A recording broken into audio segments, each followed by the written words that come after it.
RA 11983, Section 4. Isa sa mga grounds dyan is national security.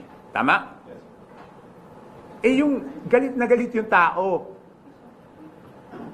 Siguro naman mag-agree tayo na galit ang tao. May mga mass movements. Itong mass movements na to, pwedeng samantalahin ng masamang elemento para ma-destabilize yung gobyerno. Hindi pa ba national security issue yan? Hindi pa ba yan pasok doon? So sa DFA, hindi pa ba pasok yan? So ba't hindi nyo kanselahin? Tapos bahala na yung abogado niya mag-question. Sir, anong nakikita yung possible reasons bakit parang hindi lubusan yung proseso nila? Yung pag-cancel ng passport, hindi ko nga alam eh. Kaya nga dapat sagutin ng DFA eh. O ngayon, pag hindi na-cancel yan at hindi na pauwi at nakakuha ng passport sa ibang bansa na walang extradition, willing ba sila managot? Sir, naman nabahagi nga ng ICI yan. Hindi namin napag-usapan yun. Yes, po. Ano po? Si Representative. Hindi. Wala naman personalities eh. Wala naman kami personalities pinag-uusapan. To make it very clear, wala naman personalities na pinag-uusapan. Ang pinag-uusapan lagi is yung proseso. I think they just, my impression is, gusto nila maintindihan yung proseso.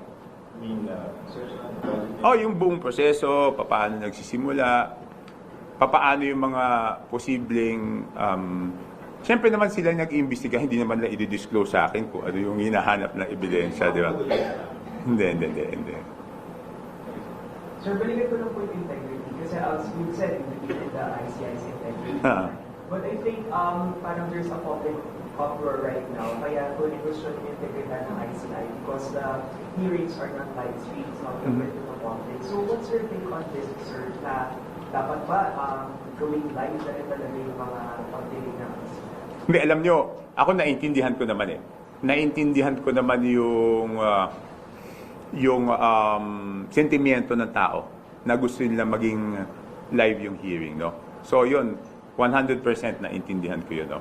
But syempre, hindi naman ako pwedeng manghimasok doon sa desisyon ng ICI na yun. Pero kung tatanungin niyo ako whether naintindihan ko yung sentimiento na yun, naintindihan ko. But there's no need for a live streaming. Hindi, sabi ko nga, naintindihan ko yung sentimiento na yon ng tao na gusto nila live stream. Kaya lang bilang respeto, ipinapaubaya natin sa ICI na sila ang magdesisyon doon sa bagay.